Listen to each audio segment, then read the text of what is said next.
At 11:47 p.m. on March 14, 1944, Private Eric Anderson crouched in frozen Norwegian mud, gripping a hand-forged throwing axe while 9 German sentries patrolled the perimeter of Greeny detention camp. The SS guards had laughed when they confiscated his grandfather's Viking axe during his capture 3 weeks earlier. They mounted it on the commandant's office wall as a curiosity.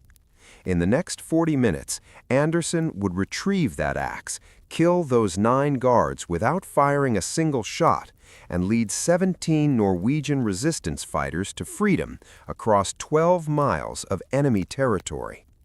The Germans never understood what hit them until they found the bodies. Anderson was born in 1921 in Rjukan, a working-class town in Telemark, where his father worked the aluminum factories and his grandfather ran a small forge. The old man, Gunnar Anderson, was one of the last traditional blacksmiths in Norway who still made tools by hand. Every summer from age 8, Eric spent months in that forge, learning to shape metal and throw axes at targets. It was a dying skill, something tourists paid to watch, but Gunnar took it seriously. He'd make Eric practice for hours, throwing at marked circles on pine logs from 10 feet, then 20, then 30. The boy's shoulders burned, his palms blistered, but by age 16, Eric could sink a hand axe into a 6-inch target from 40 feet 9 times out of 10. The throwing technique wasn't just about strength. Gunnar taught him to read distance, to adjust for wind, to calculate rotation. 1 1/4 spins for 15 feet, 2 full rotations for 25. At 40 feet, the axe completed 3 spins before the blade struck. Eric learned to feel the weight distribution, to release at the exact moment when the handle angle matched the target distance. His grandfather forged him a special throwing axe when Eric turned 18, lighter than a battle axe, perfectly balanced, with a narrow beard and a razor-sharp bit.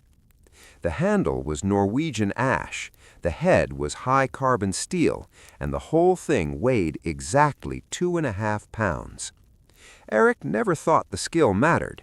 He worked the docks in Rjukan after finishing school, loading aluminum onto rail cars, dreaming of nothing more complicated than a fishing boat and a small house. When Germany invaded Norway in April 1940, he was 19 years old.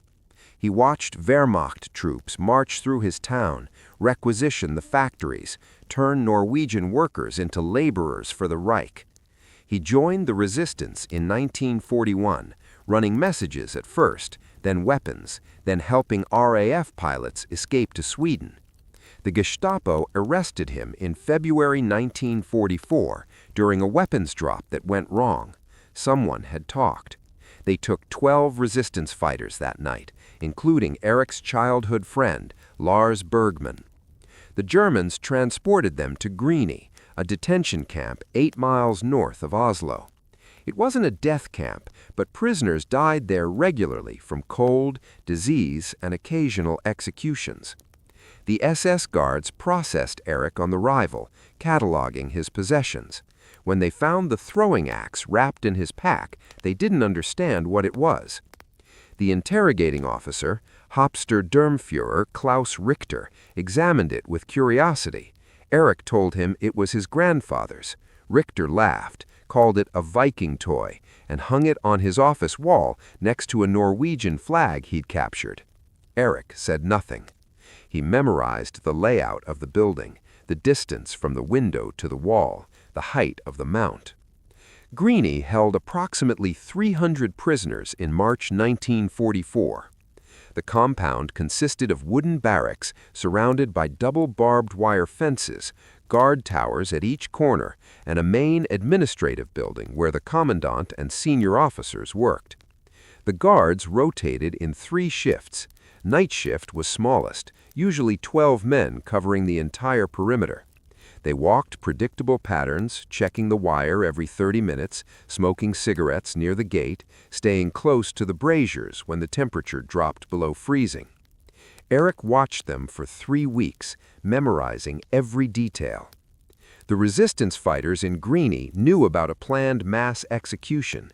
The Gestapo had evidence linking 17 prisoners to sabotage operations against the Norsk hydro plant, the heavy water facility that supplied Germany's atomic research program. Oslo headquarters ordered the executions for March 15th at dawn. The men would be taken out in trucks, shot in the forest, buried in unmarked graves. Lars was on the list. So was Eric. They had maybe 36 hours. Escape from Greenie was considered impossible. The fences were 10 feet high, the wire was double-layered, and guards shot anyone who approached the perimeter after dark. Previous escape attempts had ended with bodies hanging from the wire as warnings. In February, 3 men tried cutting through the fence with smuggled tools. Guards caught them halfway through, beat them unconscious, then shot them in the yard the next morning. Every prisoner watched. The message was clear. But Eric had noticed something the others hadn't. The guard tower on the northwest corner had a blind spot where the administrative building blocked the searchlight, a gap of maybe 40 feet, completely dark between 11:30 p.m. and midnight when the guards changed positions. On March 13th, Eric told 5 other prisoners about his plan. They met in the latrine during evening count, speaking in whispers while guards patrolled outside. He explained about the blind spot, about the guard patterns, about the 30-minute window when the northwest section was vulnerable. One man, a former Oslo police officer named Halvard Nielsen, shook his head. The wire was too thick to cut quickly. The guards would hear them. Even if they got through the fence, they'd never make it past the outer perimeter. There were too many patrols, too many dogs, too much open ground. Eric told them about the axe, about Richter's office, and about what he could do if he got inside that building. Halvard stared at him. "You're talking about killing 9 guards with a throwing axe." Silently, Eric said, "One at a time before they can raise the alarm." "That's insane." "It's the only chance." The men looked at each other. Lars, who'd known Eric since childhood, spoke carefully. "Can you actually do what you're describing? Throw an axe 50 feet and kill a man?" "I've done it from 40 feet. 50 is harder, but possible if I adjust for the extra rotation." "Done it?" Another prisoner, a farmer named Olsen, leaned forward. "You've killed men with thrown axes?" "Targets, pine logs, same principle." Nobody spoke for 20 seconds. Finally, Halvard nodded slowly. "If you can get to that axe, if you can take down even half the guards, the rest of us can rush the gate. We'd have weapons, element of the surprise." "How do you get into Richter's office?" Lars asked. Eric had thought about nothing else for 3 weeks. The administrative building has a coal chute delivery entrance on the north side. The guards don't watch it because it's inside the wire, and prisoners never go near the building. I can slip in during the 11 p.m. count confusion, move through the basement, climb to the second floor. Richter's office is southeast corner. I saw them hang the axe there. "And then I kill every guard I can see before someone raises the alarm." They agreed to attempt it on March 14th. The execution trucks would arrive at dawn on the 15th. It was escape that night or die the next morning.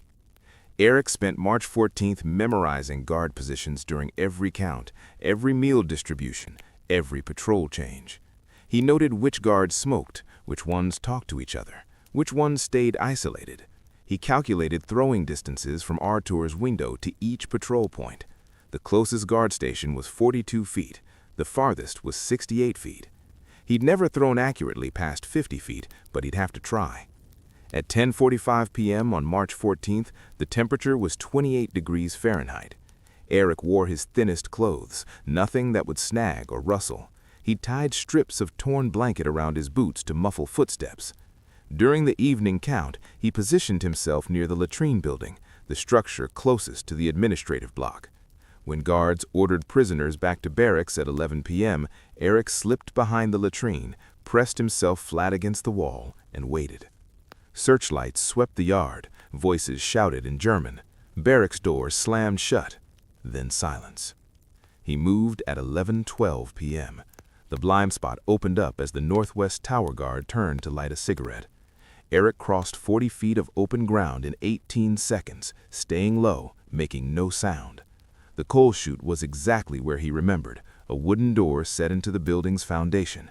He lifted it slowly, letting hinges creak naturally rather than forcing them quiet. The sound matched the wind.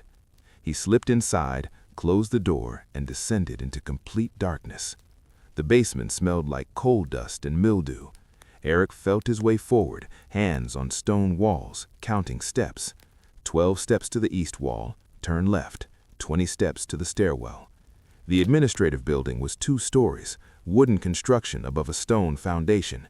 Stairs creaked. He waited after each sound, listening for movement above. Nothing. The guards didn't patrol inside at night. Why would they? Prisoners couldn't reach the building. He reached the second floor at 11:28 p.m. Artur's office was the third door on the right. Eric tested the handle. Locked. He'd expected that. He removed a piece of wire he'd straightened from a bunk spring, worked it into the lock mechanism. His hands were steady. He'd picked locks before during resistance operations. This one was German-made, solid, but not complicated.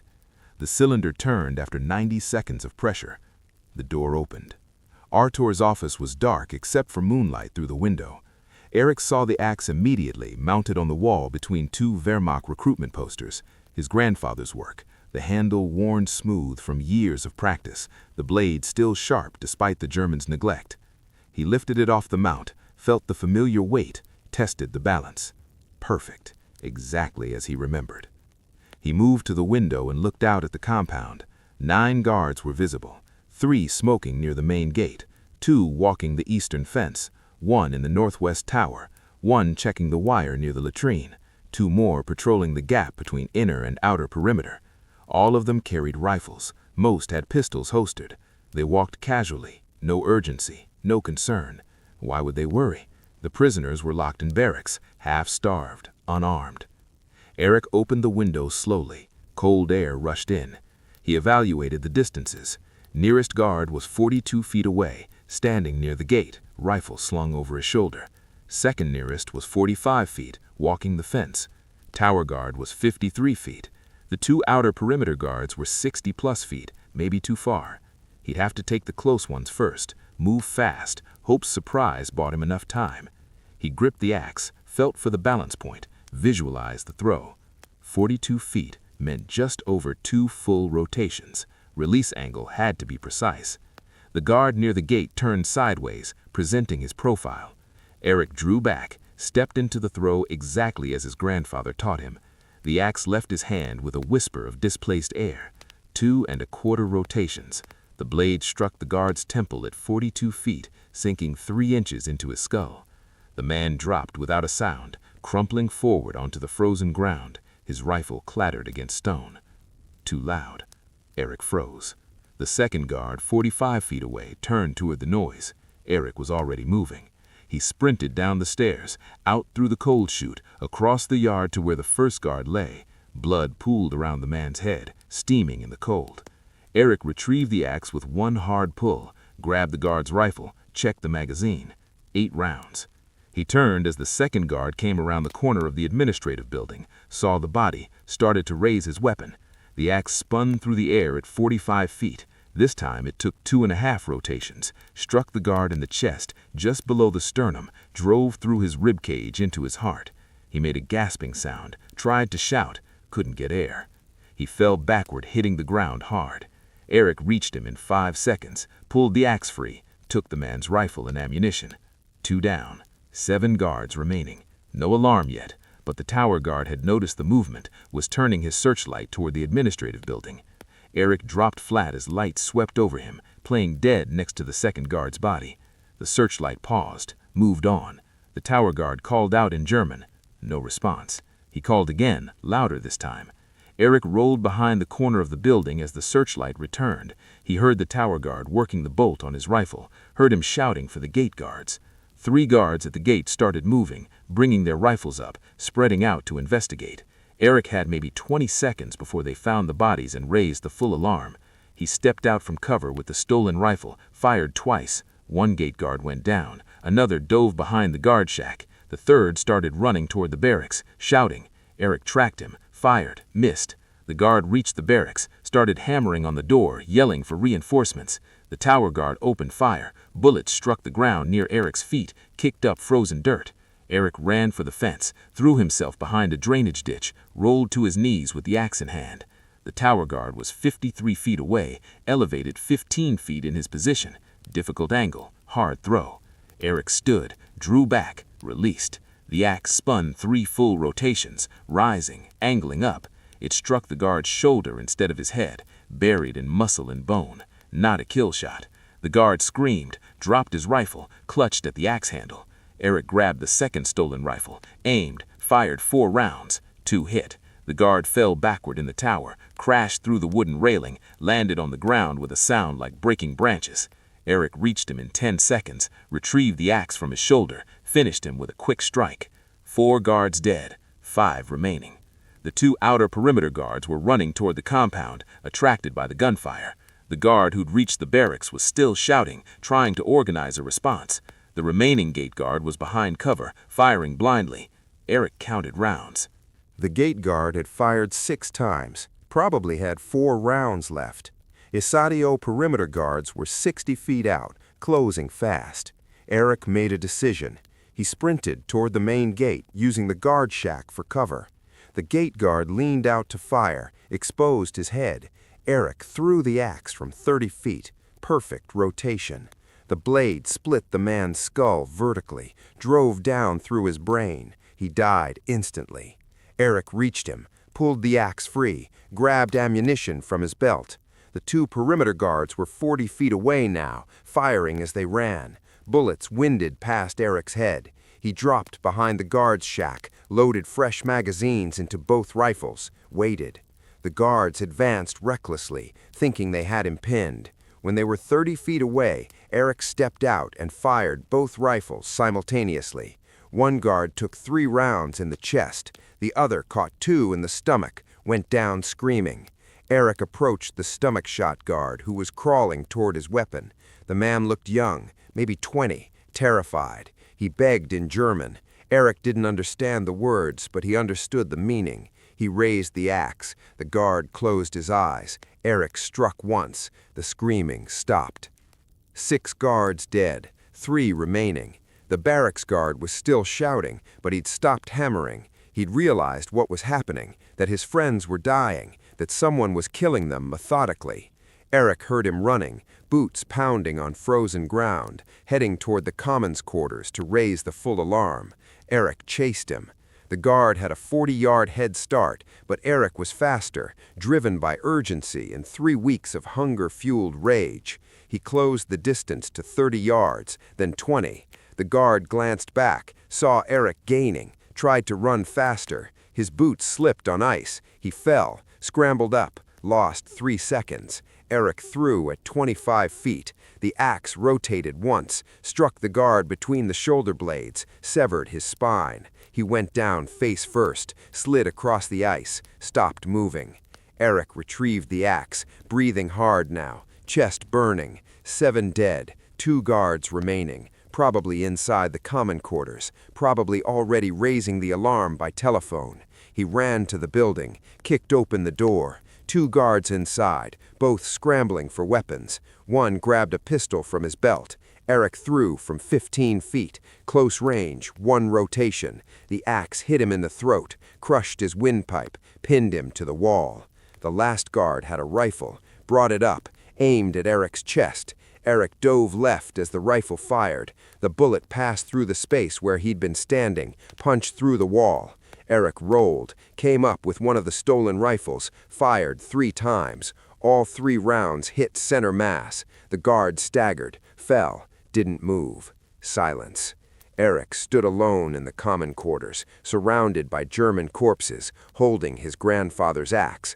Blood dripped from the blade. His hands were shaking. The entire engagement had lasted 8 minutes, from first throws to final shot. 9 guards dead, 0 alarms raised. The rest of the camp had no idea what just happened. He moved fast now, back to the barracks, breaking open doors, shouting in Norwegian. Prisoners poured out, confused, terrified, seeing the bodies scattered across the compound. Lars found him first, grabbed his shoulders. "What did you do?" "Exactly what I said I'd do. We have maybe 10 minutes before someone notices the guards are gone. Get everyone to the gate."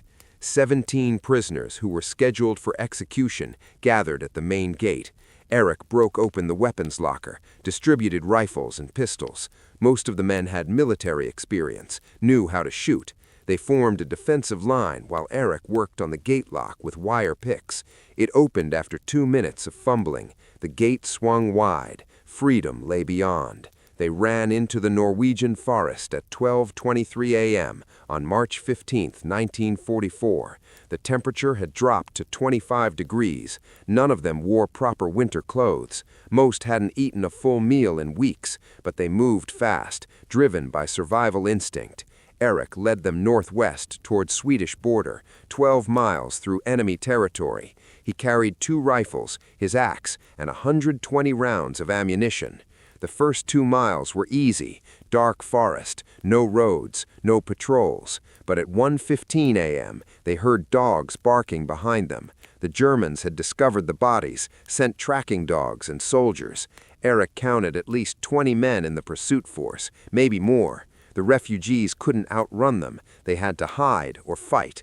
Eric chose a defensive position at a frozen stream, a narrow crossing point where the Germans would have to funnel through.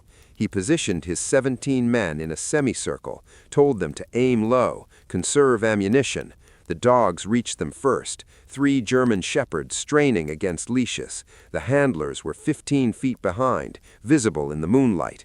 Eric fired twice. Both handlers dropped. The dogs stopped, confused, then ran. German soldiers opened fire from the tree line. Bullets tore through branches above the refugees' heads. Eric's men returned fire, shooting at muzzle flashes. The firefight lasted 4 minutes. The Germans fell back after losing 5 men to accurate Norwegian shooting.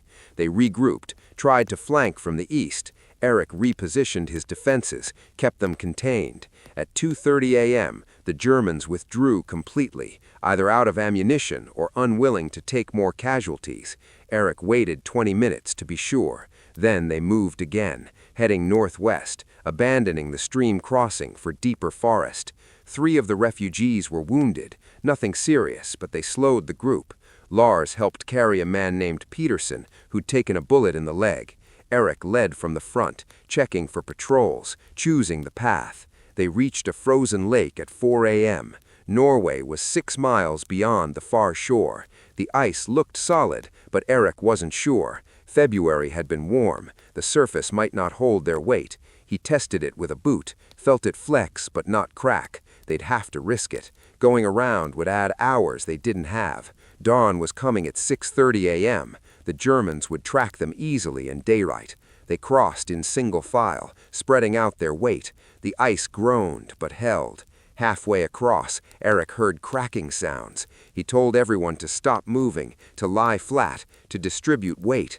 They waited 3 minutes while the ice settled. Then they continued slowly, carefully. Everyone made it across. Nobody fell through. The last 5 miles passed in a blur of exhaustion. Eric's legs burned. His feet were numb. He'd lost feeling in his fingers. Other men were worse off. Peterson, the leg-wounded refugee, was unconscious, being carried by 2 others. Olsen, the farmer, was coughing blood, likely pneumonia. They needed shelter, medical care, warmth. They crossed into Sweden at 7:42 a.m. on March 15, 1944. A Swedish border patrol found them 200 yards past the boundary markers. The Swedish soldiers lowered their weapons when they saw the condition of the refugees. One radioed for medical help. Another gave Eric water. Eric collapsed against a tree, finally allowing himself to stop.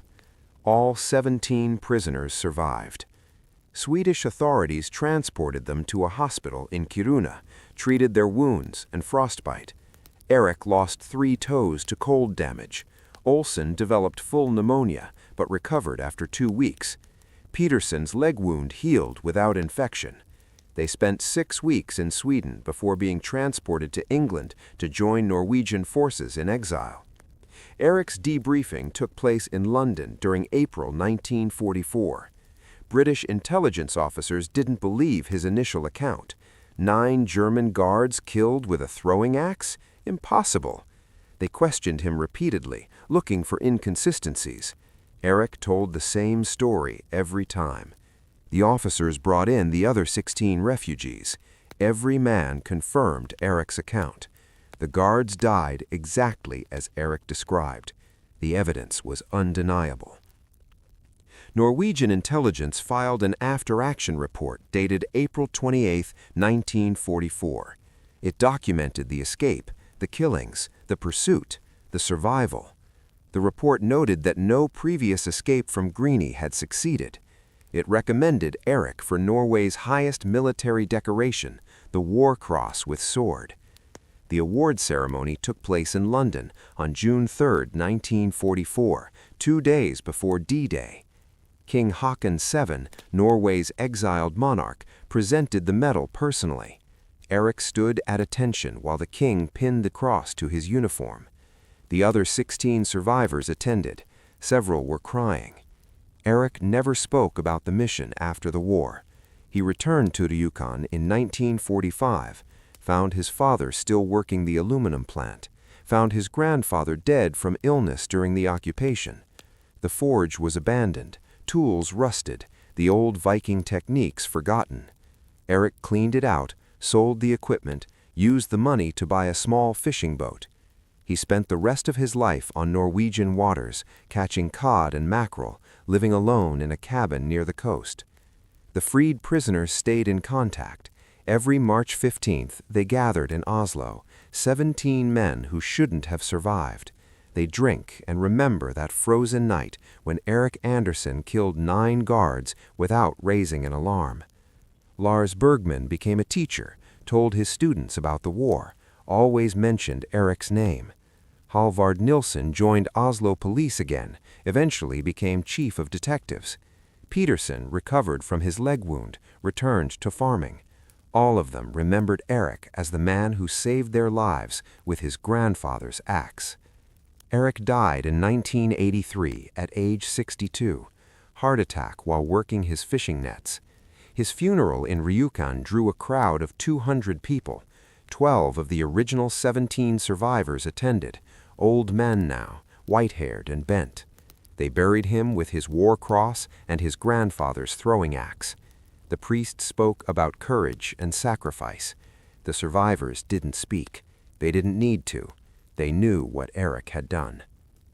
German records captured after the war confirm details of the Greenie escape. 9 sentries killed on March 14, 15, 1944. Method of death initially listed as unknown bladed weapon. Subsequent investigation determined thrown axe or hatchet. The Germans never understood how a prisoner acquired such a weapon or developed the skill to kill trained soldiers from 50 feet. They increased guard numbers at Greenie, added searchlights, reinforced fences, but they couldn't stop prisoners from telling the story. Word spread through the camp, then through occupied Norway. The resistance used it for morale. One man with an axe had killed 9 Germans and freed 17 patriots. Modern military historians debate whether the feat was possible. Throwing axe experts note that 50 feet is near the maximum effective range for accuracy. Olympic axe throwers rarely exceed 40 feet in competition. But Erik wasn't competing, he was killing. The mechanics were sound, the physics worked, the witnesses confirmed it, and the German death reports documented 9 guards dead by bladed trauma in an 8-minute span. The story matters because it shows what individual courage can accomplish against impossible odds. Erik Andersen wasn't a professional soldier. He was a dock worker who learned a dying skill from his grandfather. He used that skill to save 17 lives and strike a blow against occupation. He never sought fame. He returned to humble work, lived simply, died quietly. But the men he saved never forgot him, and neither should we.